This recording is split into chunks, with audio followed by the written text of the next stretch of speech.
You've always been so emotional, Clara. That's why this decision is better left to people who can be more objective. Sylvia's words dropped like ice cubes into hot oil, splattering my chest with invisible burns.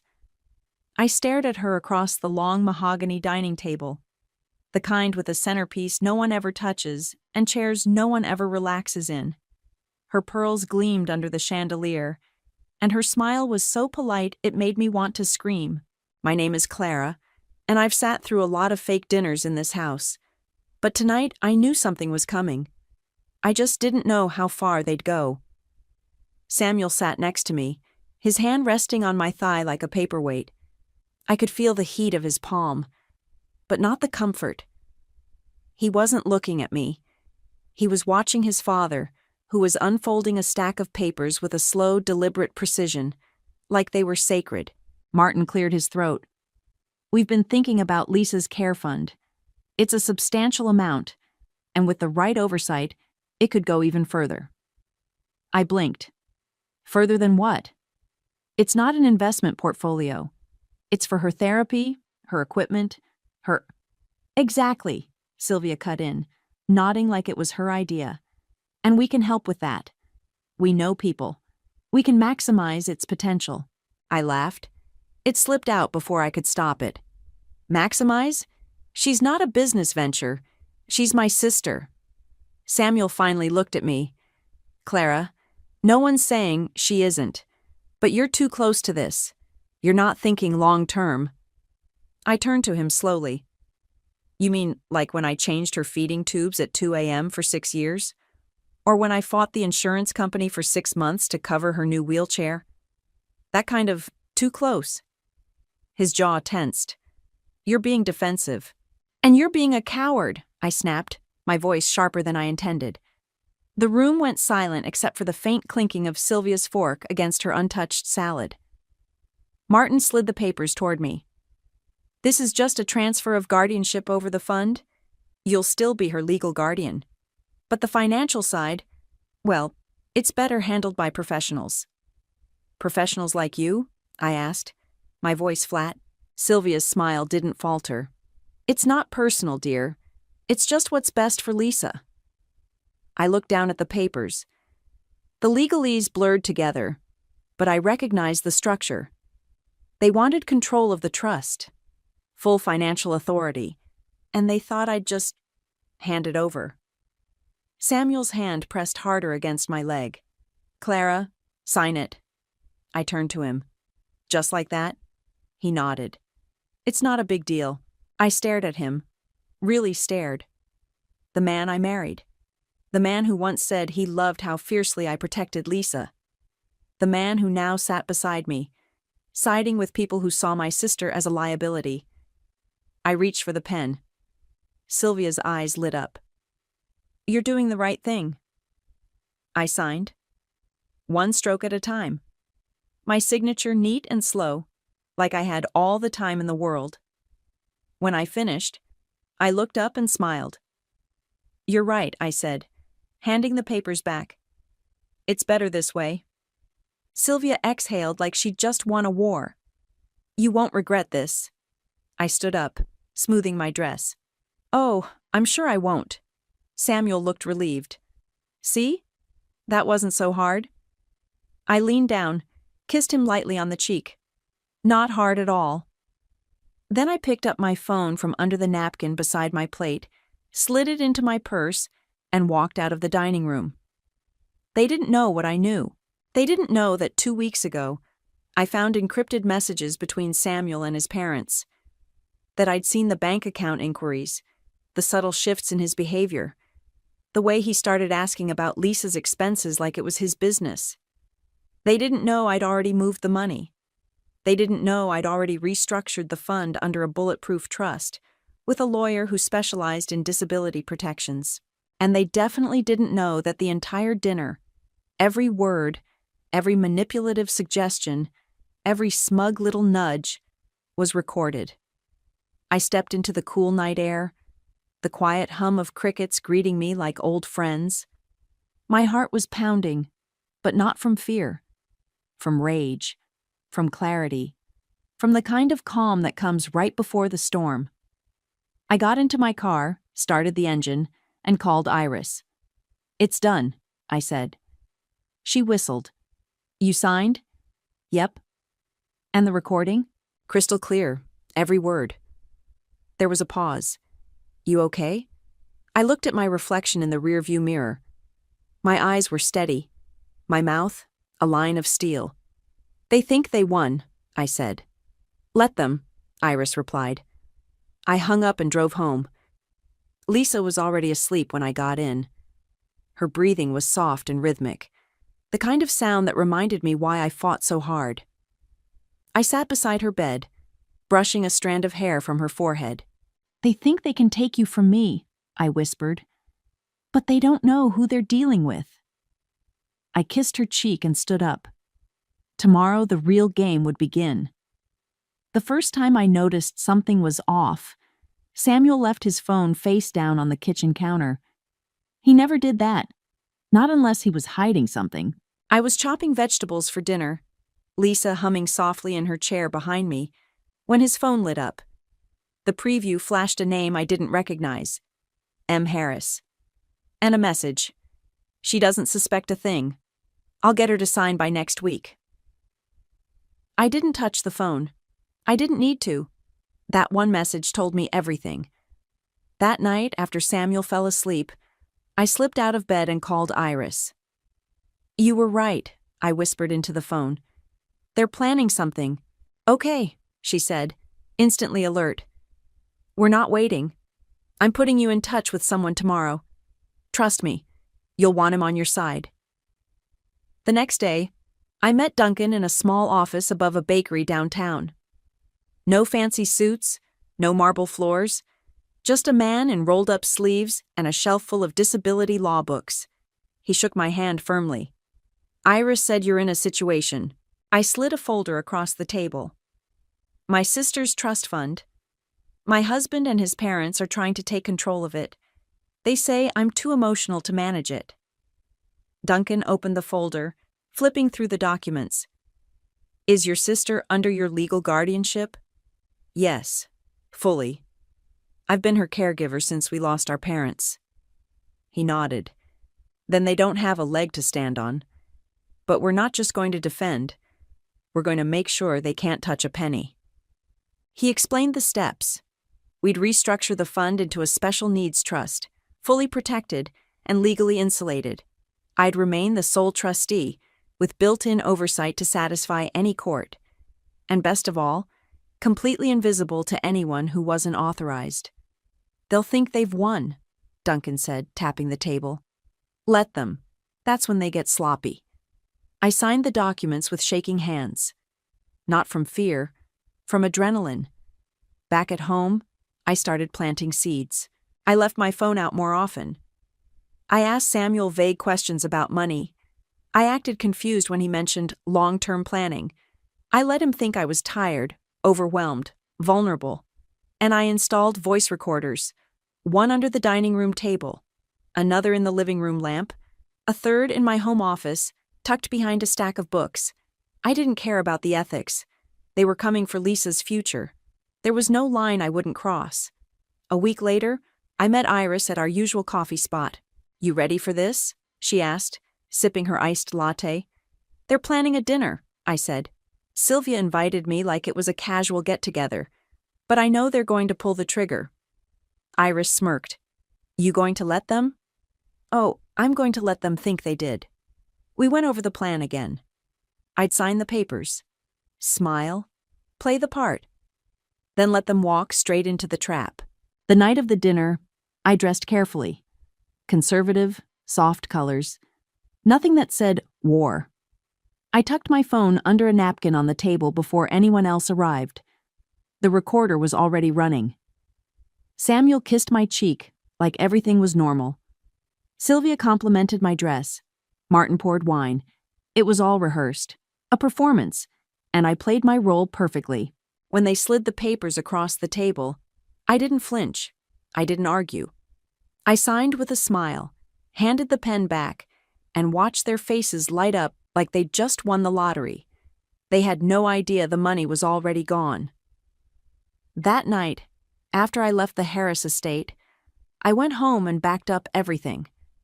The audio files, the signed documents, the messages from Samuel's phone I'd quietly photographed. I sent copies to Iris, to Duncan, to a secure cloud folder only I could access. Lisa was asleep again when I walked into her room. I sat on the edge of her bed and took her hand. "They think they're clever," I said softly, "but they're not." She squeezed my fingers, just once, her way of saying she understood. The next morning, I made pancakes. Lisa giggled when I flipped one too high, and it almost hit the ceiling. I was still laughing when Samuel walked into the kitchen, phone pressed to his ear, his face pale. "What's wrong?" I asked, loading syrup onto a plate. He didn't answer. Just stared at me, then at Lisa, then back at me. I knew that look. They'd called the bank and found nothing. "Everything okay?" I asked again, sweet as sugar. He hung up without a word and walked out. I turned back to Lisa, cutting her pancake into small pieces. "Game on," I whispered. Samuel's voice echoed down the hallway before I even saw him. "What do you mean there's no access? That's impossible." I stood in the kitchen, calmly drying a plate. Lisa was in the living room, watching her favorite cartoon, oblivious to the storm brewing in the next room. He stormed in, phone still pressed to his ear. "Yes, I'm the secondary contact. My wife signed over the authority last night. Check again." He paused, listening, then slammed the phone onto the counter. "They said the account's locked, that there's no record of the transfer." I raised an eyebrow. "That's strange." Samuel turned on me. "What did you do?" "I signed the papers, remember? Just like you asked." He stepped closer. "Don't play dumb. That money was supposed to be moved." "Was it?" I said, folding the towel slowly. "Because from what I remember, it was for Lisa's care, not for your parents to play Monopoly with." His jaw clenched. "You lied." "No," I said, meeting his eyes. "I protected my sister." Before he could answer, the front door burst open. Sylvia and Martin walked in like they owned the place. "Where is she?" Sylvia snapped. "Excuse me?" I said, walking toward them. "The trust. You said you transferred it." "I signed your papers," I said lightly. "But I never said they meant anything." Martin's face turned red. "You forged your signature?" "Nope. I signed them. But the trust was restructured weeks ago. Legally. Irrevocably. You have no access." Sylvia's voice cracked. "That's fraud." I laughed. "Is it? Because I have a lawyer who says otherwise. And I have recordings." Her face twisted. "What recordings?" "From last night. From your little speech about how I'm too emotional to make decisions. From the part where you all admitted you were planning this for weeks." Samuel looked like he'd been punched. "You recorded us?"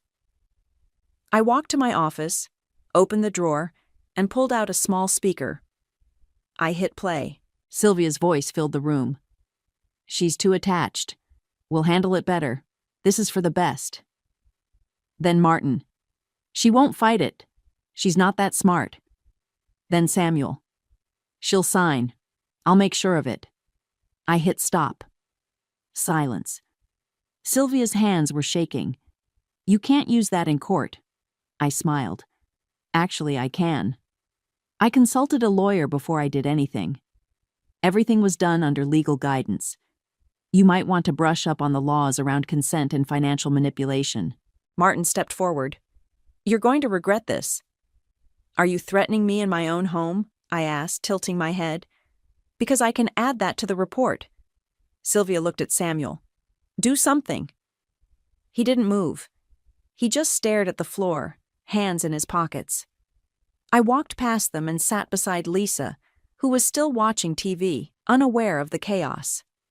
"I think it's time you all left," I said. Sylvia's voice was low and venomous. "You'll be hearing from our attorney." "I'm counting on it." They left in silence, the door slamming behind them. Samuel lingered. You really did all this behind my back? He asked. You really thought I wouldn't? I replied. He looked at Lisa, then at me. You don't have to do this. We can fix it. I stood up. No, Samuel. You broke it. And now you're going to watch me fix it without you. He opened his mouth, then closed it again. He walked out without another word. I picked up my phone and called Duncan. They tried to access the account, I said. He chuckled. Let me guess. They hit a wall. A big one. And I played the recordings. Good, he said. They'll probably try to file something anyway. But we're ready. I hope they do, I said. I want this on record. He paused. Just be careful, Clara. People like that don't like losing. I'm not afraid of them, I said. That night I sat with Lisa on the couch, her head resting on my shoulder.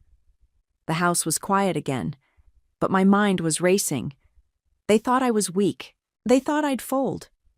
But they forgot one thing.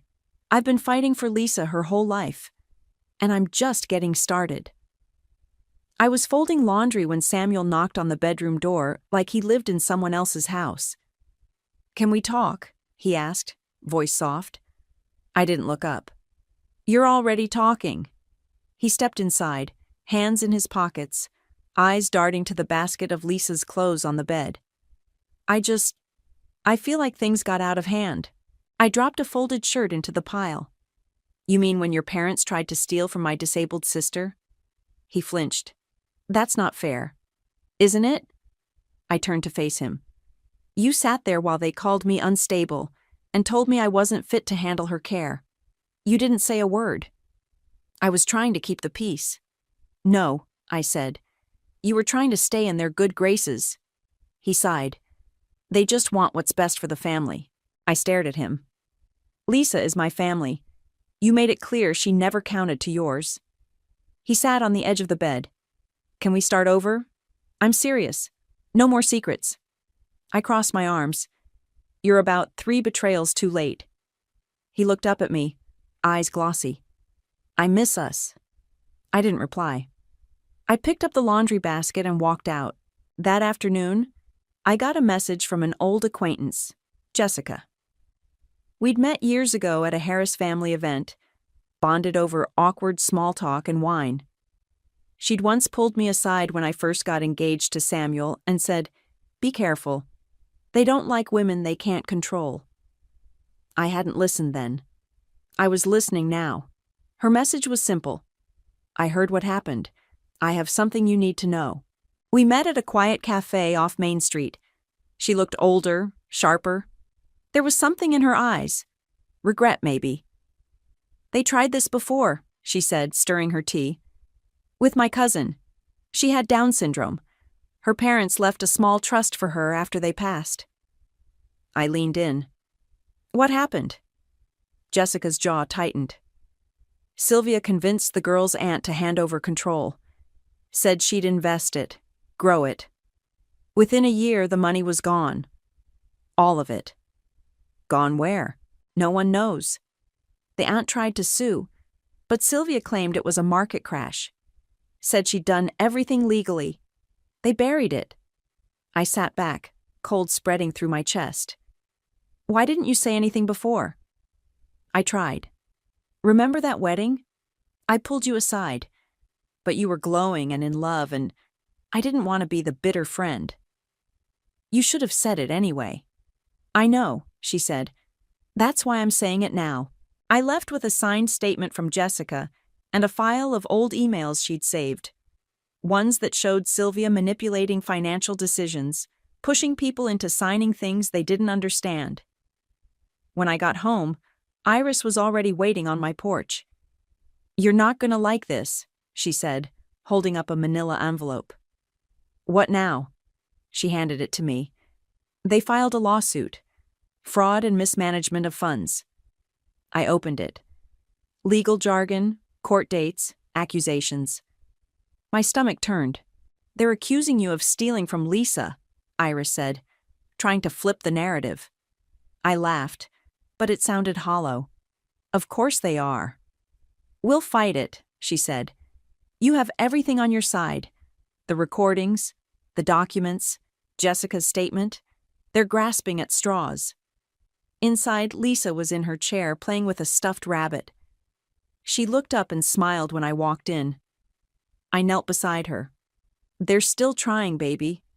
But we're not backing down." That night, I sat with Iris on the back porch while Lisa slept. "I don't get it," I said. "Why go this far? What do they even want?" Iris lit a cigarette, something she only did when she was really pissed. Control, power, and probably money. People like them don't see people like Lisa as human. They see her as an asset. I looked out at the dark yard. I should have seen it sooner. "You saw it when it mattered," she said. "You're not just protecting her. You're setting a precedent. If they get away with this, they'll do it again." I nodded. "Then we burn it all down." The next morning, a woman from the court showed up. A social worker, appointed to evaluate Lisa's care. Samuel must have filed a concern. I let her in, showed her Lisa's therapy room, her feeding schedule, her medical files. Lisa smiled at her, even let her hold her hand. After an hour, the woman looked at me and said, "Whatever they told the court, it doesn't match what I see here." "Thank you," I said, holding back tears. She smiled. "You're doing everything right." After she left, I sat on the floor in Lisa's room and finally let myself cry. Not because I was scared, because I was tired, because I loved my sister more than anyone, and I was so damn tired of proving it. Iris came over later with takeout and a bottle of wine. We sat on the couch, Lisa between us, her head on my shoulder. "They're going to regret this," Iris said. I looked at my sister, then at her. "They already do." Duncan dropped the stack of documents on my kitchen table with a thud. "That's everything," he said. "Bank statements, the new trust structure, emails, witness statements. We're ready." I scanned the top page. "And the recordings?"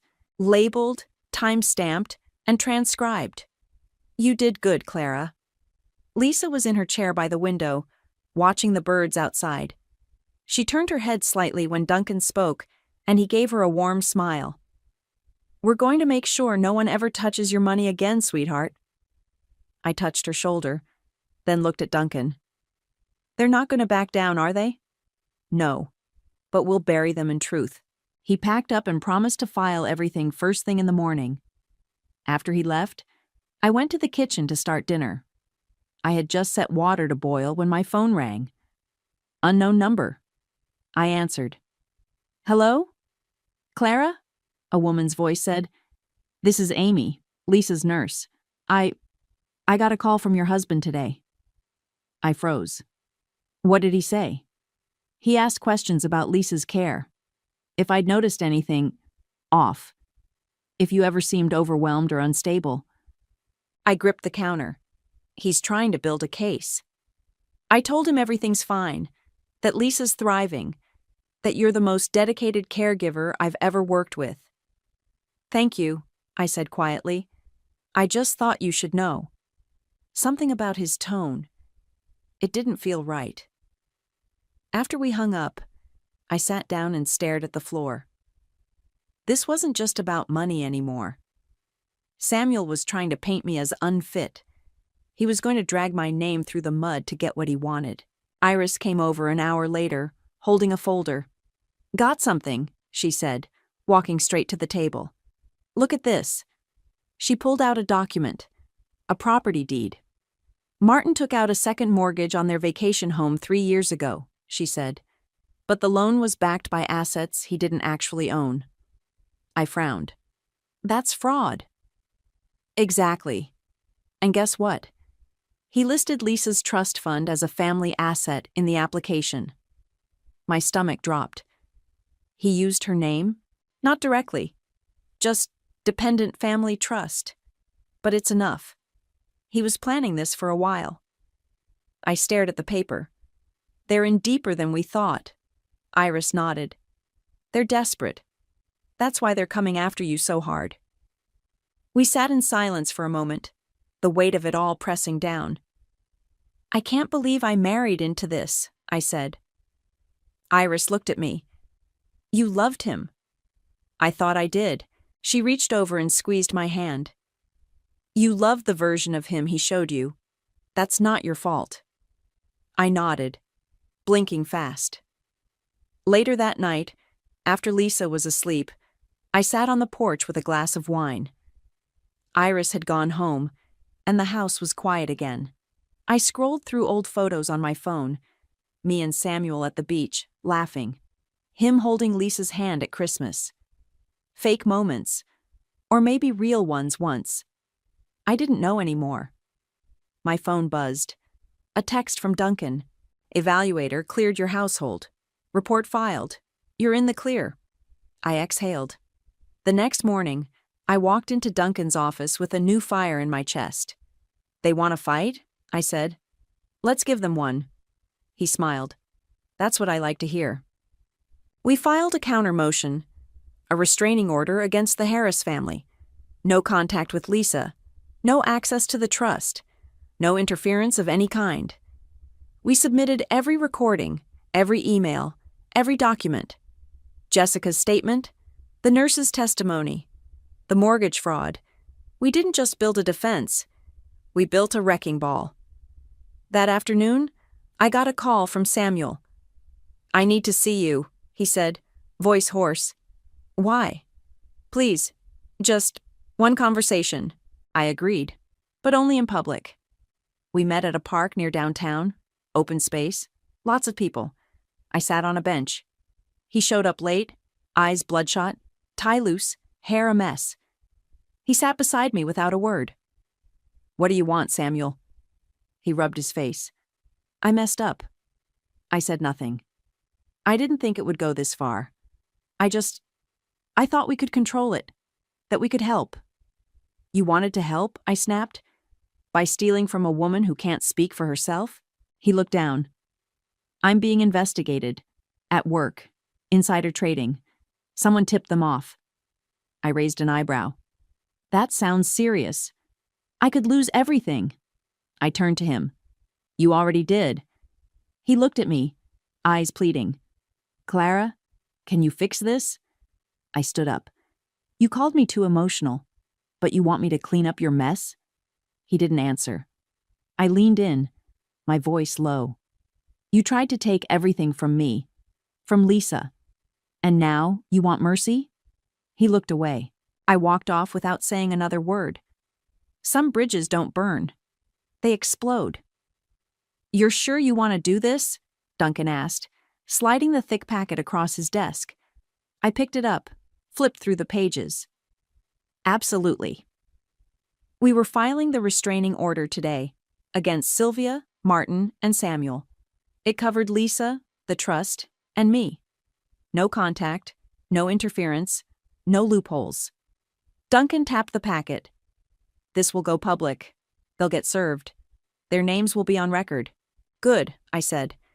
"Let them explain that to their country club friends." He smiled slowly. "Let's ruin their afternoon." By the time I got home, the process server had already done his job. Sylvia called me 3 times. I didn't answer. Then Martin tried. Then Samuel. I blocked them all. An hour later, Iris showed up with a USB drive and a grin. "You're going to want to see this." We sat at my kitchen table. Lisa was in her therapy swing, humming softly. Iris plugged the drive into my laptop and opened a folder labeled Public Image. "These are community board emails," she said. "Sylvia's on the board for that arts foundation, right?" I nodded. "Well, turns out they don't like being associated with lawsuits involving disabled people, especially when there are recordings." She clicked a file. A forwarded email popped up. "Given the recent legal matter involving Mrs. Harris and the trust of a dependent adult, we will be suspending her role on the board effective immediately." I leaned back in my chair. "She's out?" "Completely. And Martin's business partner just pulled out of a project after the mortgage fraud came up. They're hemorrhaging." Iris opened another file. "And Samuel? His firm placed him on indefinite leave. There's an internal investigation now.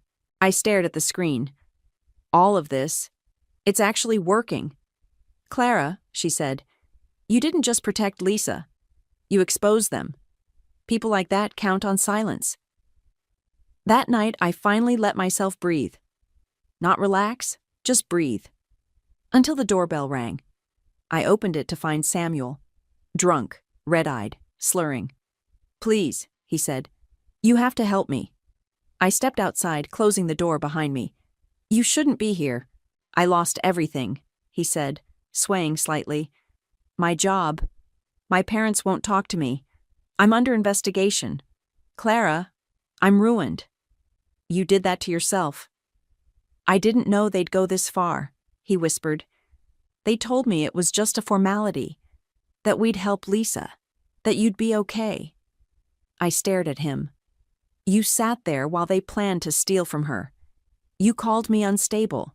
You tried to make the nurse question me. He sank onto the porch steps.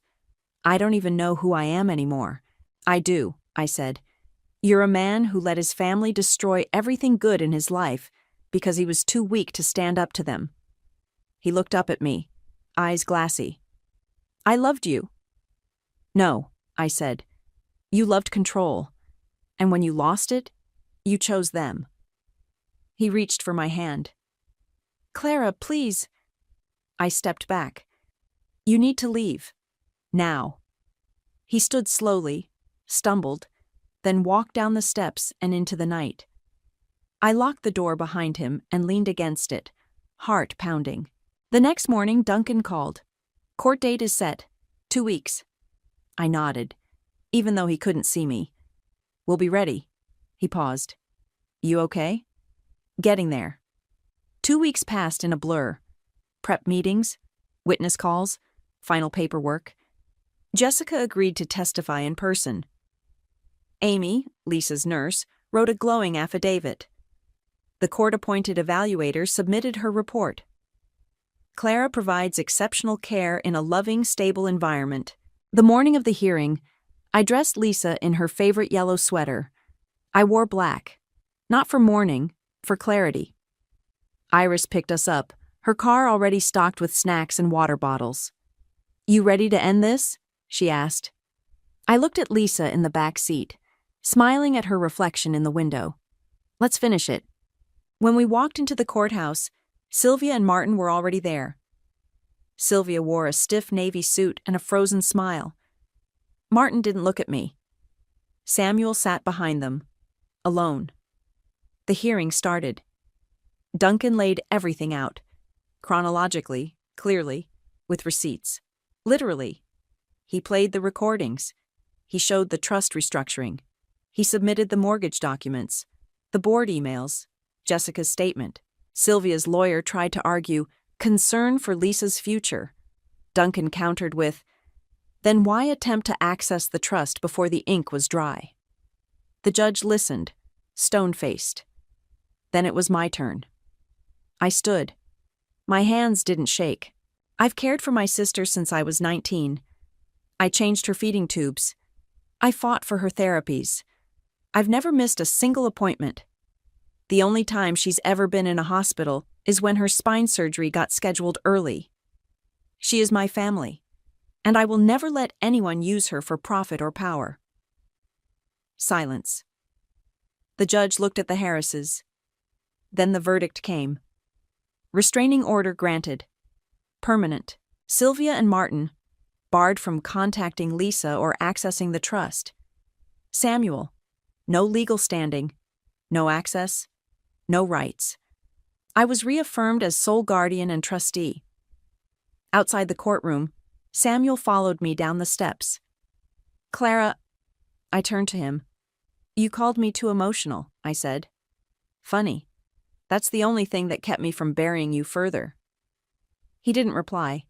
He just watched me walk away. The courthouse hallway was too cold, too quiet. My heels clicked against the tile as I walked beside Duncan. Lisa's care binder clutched tight in my arms. Iris followed close behind, her phone buzzing nonstop with messages from reporters and legal contacts.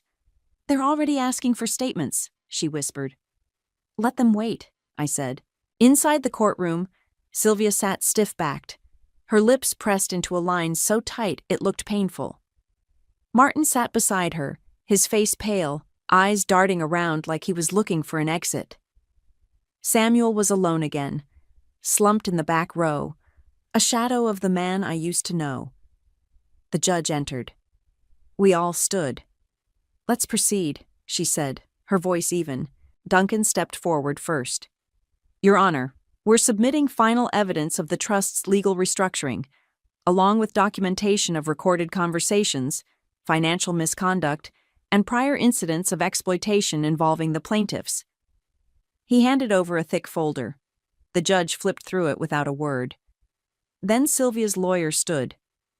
Your Honor, my clients maintain that their intentions were in the best interest of the dependent party. They were misled, manipulated, and the judge raised a hand. I've reviewed the evidence. The recordings speak for themselves. Sylvia shifted in her seat. Martin looked like he might be sick. Mrs. Harris, the judge said, turning to me, you've proven beyond doubt that your sister's care has been consistent, loving, and legally sound. The plaintiff's actions show a pattern of manipulation and self-interest. She paused. This court grants full and permanent guardianship and financial control to Clara. The restraining order will remain in place indefinitely. The plaintiffs are barred from any future contact with Lisa or involvement in her care or trust. Sylvia gasped. Martin said nothing. Samuel lowered his head into his hands. The gavel came down. It was over. Outside, reporters were already gathering. Iris stepped in front of me.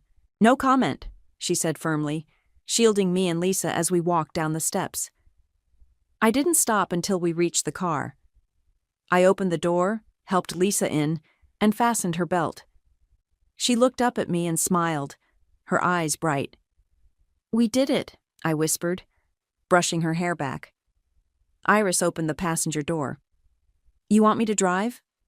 No, I said. I want to feel the road. We pulled away from the courthouse, the chaos fading behind us. I drove to our favorite park, the one with the ducks and the wide, flat paths. I parked under a tree and helped Lisa out of the car. She giggled as the wind caught her scarf. We sat on a bench. Just us. Iris joined a few minutes later, holding 2 coffees. You didn't just win, she said. You buried them. They buried themselves, I said. I just handed them the shovel. She laughed, then turned serious. You sure you're okay? I nodded. I'm just tired. But yeah, I'm okay. We sat in silence for a while, watching Lisa laugh at a squirrel trying to steal a chip bag from the trash can. Then I saw him. Samuel. He stood at the edge of the parking lot, hands in his pockets, eyes locked on us. He looked like hell, suit wrinkled, face hollow. I stood. Clara, Iris warned, I've got it. I walked toward him, stopping a few feet away. You shouldn't be here, I said. I know, he replied. I needed to see you. One last time. I crossed my arms. Why? He looked past me at Lisa. Because I forgot what this was all about. I got caught up in their world. I let them convince me that money mattered more than people. I didn't respond. I lost everything, he said, and I deserve that. But you didn't. You never did. He took a step forward. I'm sorry. I held up a hand. Don't. You don't get to apologize and walk away feeling lighter. You let them try to destroy us. He nodded. I know. You let them use her name on a mortgage. You tried to make me look unfit. You stood in that courtroom and said nothing. I know, he said again, voice cracking. I turned to go. Clara, he said, I loved you. I looked back once. I loved who I thought you were. Then I walked away. Iris was waiting with a look that said, You okay? I nodded. Samuel got in his car and drove off. Back at the bench, Lisa reached for my hand. I took it, squeezing gently. "You're safe now," I said. "They can't touch us." She smiled, resting her head on my shoulder. For the first time in months, I let myself relax. Not because the fight was over, but because we'd won. The movers had just finished unloading the last box when Lisa let out a soft squeal from her chair.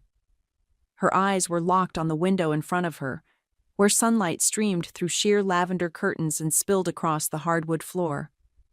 "I know," I said, smiling. "It's brighter, isn't it?" She flapped her hand excitedly, her version of applause. The therapy room was finally done.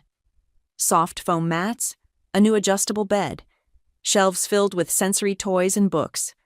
No more narrow hallways, no more creaky steps. Just space, light, and peace. I stepped out into the living room, where Iris was crouched over a pile of cords, trying to set up the Wi-Fi. "Remind me again why we didn't just hire someone to do this?" she muttered. "Because you're too stubborn to let a stranger touch your router," I said, dropping onto the couch. She rolled her eyes. "Fair." The new house was smaller, but it was ours. No more shared property. No more Harris family mail showing up at my door. Just me, Lisa, and a front porch with enough space for morning coffee. "You get the divorce papers signed?" Iris asked, finally standing up and wiping her hands on her jeans. "Yesterday." He didn't contest anything, just signed and sent them back. She raised an eyebrow. "No final speech? No last-minute plea?" He left a note. Said he hoped I'd find peace. Iris snorted. He should have hoped for a good lawyer. I laughed, and it felt real this time. Deep, from the chest. Not a reflex. Not a mask. There was a knock at the door. I opened it to find Duncan holding a thick manila envelope. "Thought I'd drop this off in person," he said. I let him in, and he handed me the file. "What is it?" "Final trust paperwork, sealed, secured, and backed by a third-party oversight board. No one can touch it but you." I flipped through the pages, scanning the signatures and stamps. "You did good, Clara," he said. "You didn't just protect Lisa. You set a legal precedent. This case? It's being cited in 2 other states already." I looked up. "Seriously?" He nodded. "Families trying to take over dependent trusts. Lawyers are using your case to fight back." Iris let out a low whistle. "Guess you're famous now." "Not famous," I said. "Just loud enough to be heard." Duncan smiled. "You need anything else? You call me. Otherwise, enjoy the quiet." He left, and I stood there for a moment, holding the file like it was something sacred. Iris came to stand beside me. "You know," she said, "we could do more with this." "With what?" "This story. The legal process. The way you handled it. We could build something. Resources, workshops, even a support group. You're not the only one this has happened to." I looked at her. "You want to start a war?" She grinned. "No, I want to start a movement." I looked over at Lisa, who was now spinning her favorite sensory light toy, the colors dancing across her face. "Okay," I said. "Let's do it." Later that evening, I sat on the porch with a cup of tea while Lisa napped inside. The sun was setting, casting gold across the yard. Iris sat beside me, laptop open, already drafting ideas. "We'll need a name," she said. "Something strong," I replied. "Something that says, 'Don't mess with us.'" She typed a few words, then deleted them. "We'll figure it out." I sipped my tea. "You really think people will listen?" "They already are," she said. "Every time someone Googles your case, they're learning how to fight back." I nodded slowly. For the first time in a long time, I didn't feel like I was surviving. I felt like I was building something. Lisa stirred inside, letting out a soft sound. I stood, walked back in, and kissed her forehead. "They tried to salt the earth around us, baby," I whispered. She smiled in her sleep, peaceful. "But they didn't know. We'd grown in drought before."